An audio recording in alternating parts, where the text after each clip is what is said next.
नमस्कार जी, मैं धनराज अहलात आया हूँ बांस गांव में।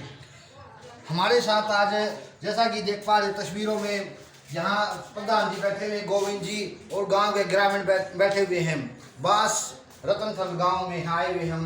तो आइए करते हैं इनसे बातचीत। इस गांव में क्या क्या समस्याएं हैं, क्या कार्य विकास के प्रधान जी करवाना चाहते हैं। तो नमस्कार गोविंद जी। नमस्कार गोविंद जी, हम आपसे जानना चाहेंगे आपके गाँव में क्या क्या समस्याएं हैं।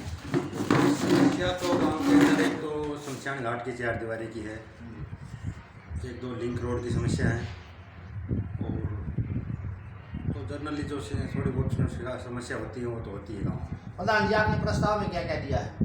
प्रस्ताव में हमने लिंक रोड का दिया है, पीने के पानी का स्टोरेज बढ़वाने का दिया है और एक दो जो ढाणियों के रास्ते हैं उनके लिए दिया है। लिंक रोड का कौन सा दिया है आपने। लिंक रोड का दिया हमने बास से शादी पर जो हमारे गुड़ियाड़ी को कनेक्ट करेगा।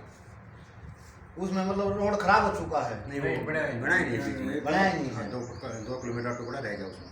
फिर रोड आपकी जो पंचायत के डिपार्टमेंट में आता है, ये तो अलग डिपार्टमेंट हो गया। मार्केटिंग बोर्ड से प्रस्ताव दिया, मार्केट कमेटी से। Market committee. और दूसरा, और इसके अलावा और क्या क्या दिया था आपने। एक दो ढाणी है, उनमें चौमासा के अंदर बरसात के समय में बड़ी भारी समस्या है जैसे जाने जाने की, तो उनके प्रस्ताव दिए हमने। ढाणी की गलियां पक्की करनी, रास्ता पक्का करना, रास्ता पक्का करना। जो आपने शमशान घाट का बताया उसमें शेड नहीं है। उसमें शेड तो 4 दीवारी नहीं है, उसमें 4 दीवारी नहीं है। गांव में पीने के पानी की व्यवस्था कैसी है। पीने का पानी व्यवस्था ठीक है। ठीक है। गर्मी का मौसम आ चुका है, पानी की खपत ज़्यादा प्रधान जी आपने पता है, तो कितना समय पानी आता है गांव में। हम एक दिन छोड़े दिन पानी दे रहे हैं गाँव में, एक दिन छोड़ के एक दिन पानी आता है। ये सबसे बड़ी बात है, क्योंकि हमने ग्रामीण क्षेत्र में देखा कि 5-5, 7-7 दिन में पानी आता है। तो ये पहली बार ऐसे देखने मिला कि हर एक दिन छोड़ के पानी आता है। ये बहुत ही बड़ी बात है, बहुत बड़ी उपलब्धि आपकी है। जैसे हमने कुछ दिन पहले देखा था कि ओलावृष्टि के कारण और बारिश के कारण किसानों की फसलें नष्ट हो गई थी। तो आपके यहाँ पर तो किसानों की दशा कैसी है। किसानों की दशा ठीक है, लेकिन वो जो नुकसान हुआ है उसकी गिरदावरी कर दी है सरकार और आश्वासन दिया है कि हम जल्दी किसानों को राहत देंगे, मुआवजा देंगे। कितना % नुकसान था। लगभग 30-35% नुकसान। 30-35% नुकसान था। तो गिरदावरी हो गई सारी। गिरदावरी। और जो पहली पिछली फसल का मुआवजा मिल गया था किसानों को। हाँ, कपास मिल गया था, मिल गया था। जो गांव में शिक्षा स्तर कैसा है। शिक्षा का स्तर तो ठीक है, लेकिन सरकारी स्कूल है उसके अंदर तो बच्चे ही नहीं, हम उसमें तो क्या कह सकते हैं। मतलब बच्चों की संख्या किस प्रकार बढ़ाई जा सकती है सरकारी स्कूल में, और कौन सी क्लास तक स्कूल है। प्राइमरी तक स्कूल है और उसके लिए तो माँ बाप भी ये कहें कि हम भाई वेल एजुकेटेड टीचर हैं सरकारी में, वहाँ भेजें और शिक्षा के ऊपर जो बहुत भारी खर्चा होने लगा है उससे भी राहत मिल जाएगी। और ये तो किसानों का गांव है तो उनके लिए तो सरकारी स्कूल ज़्यादा बेटर होगा। एक हमने कुछ गांव में देखा है, जैसे परिवार पहचान पत्र में ग्रामीणों की शिकायत रहती है कि उसमें खामियां हैं। तो आपके यहाँ पर कोई इस प्रकार की समस्या है या नहीं है। ये समस्याएं आई हैं, बच्चों के पढ़ने वाले बच्चों की इनकम चढ़ा दी, वो नहीं, ये नहीं पता कि उन्होंने चढ़ाई, किस वजह से चढ़ाई, कहाँ क्लैरिकल मिस्टेक हुआ है, लेकिन वो पीछे दुरुस्त कर दी गई है। मतलब उनका समाधान हो गया। हाँ, समाधान हो गया उनका। और गांव में जैसे कुछ गांव में हमने देखा है गरीबों के जैसे मकान हैं, उनके प्रधानमंत्री आवास योजना के तहत मतलब जैसे रिपेयरिंग का काम हुआ है, उनका हो चुका है या नहीं हो चुका है, और उनका सर्वे हुआ है नहीं हुआ। नहीं, वो सर्वे नहीं हुआ है। नहीं हुआ। गोविंद जी, बात करते हैं चिकित्सा की। आपके गांव में चिकित्सा व्यवस्था कैसी है और उसको सुधारने के लेकर आपके क्या प्रयास रहेंगे। फिलहाल तो चिकित्सा व्यवस्था माड़ी है, लेकिन PHC सरकार ने मंजूर कर दी है और जल्दी उसका निर्माण शुरू हो जाएगा। PHC आपने ही करवाई है, PHC मतलब आपके ही मतलब अभी लागू हुई है या पहले से PHC सरकार ने लागू कर दी थी। लागू कर दी पहले से ही। अच्छा जी। वहाँ डॉक्टर बैठा दिए हैं। अच्छा। और बिल्डिंग के लिए फंड जारी कर दिया और उसके लिए पंचायत ने जमीन दे दी है। कितना फंड आया लगभग। शायद 1 करोड़ से ऊपर ही है। एक बात करते हैं जी खेलों की। गांव में खेलों की व्यवस्था कैसी है और खेलों की व्यवस्था सुधरे उसको लेकर आपके क्या प्रयास रहेंगे। एक तो जो स्टेडियम है उसका सुधारीकरण होना चाहिए, दूसरा कोच वगैरह के प्रबंध कर दे सरकार तो और ज़्यादा। मतलब स्टेडियम है आपके गाँव। स्टेडियम है तो हालत कैसी है स्टेडियम की। स्टेडियम की हालत जर्जर हो रही है। अच्छा।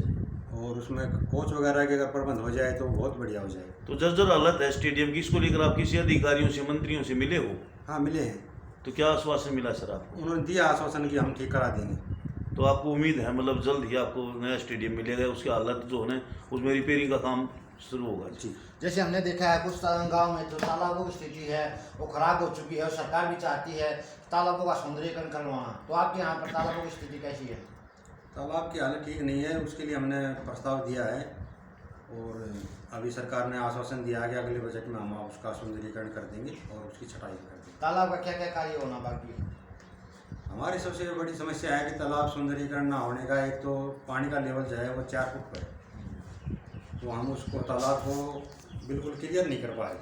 मतलब 4 फुट नीचे पानी है? हाँ, रोज का पानी तो सूख नहीं रहा। अच्छा जी। चोवा है चौबा और पानी गंदा हो चुका है। पानी तो उसमें गंदा ही जा रहा है, एक ही गांव में रोड है उसमें गंदा है पानी जा रहा है। सारे गांव का पानी निकासी वहीं हो रही है जिसके कारण पशु पीने का लायक नहीं, पशु पीने लायक नहीं है। ठीक है। हमारे साथ ग्रामीण है। नमस्कार जी। नमस्कार। क्या नाम है? बताइए कि इस गांव में सबसे बड़ी समस्या क्या है? समस्या तो होती है, घनी बड़ी समस्या तो कुछ है। आपके नजरिए से सबसे बड़ी समस्या क्या है? काम कर रहा है आप बुजुर्ग हो जी, तो बुजुर्गों से संबंधित किस तरह की समस्याएं आपको देखने को मिली?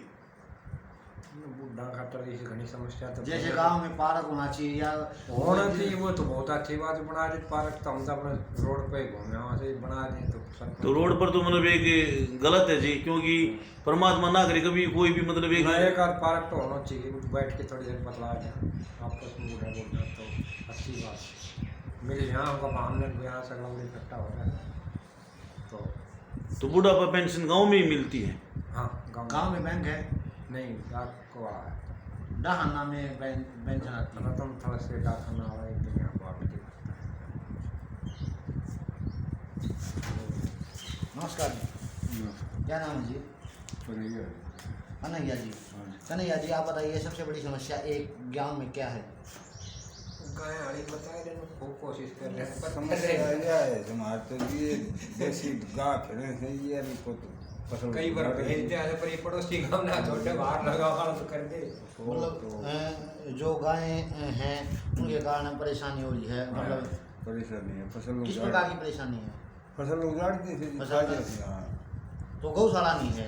गौशाला में गलवा दे, हम तो गलवा दे दूसरा छोड़ दे थोड़ा बास तोड़ दो गवा की फिर आ जाए फिर इतने कई बार गलवा दी बास ने।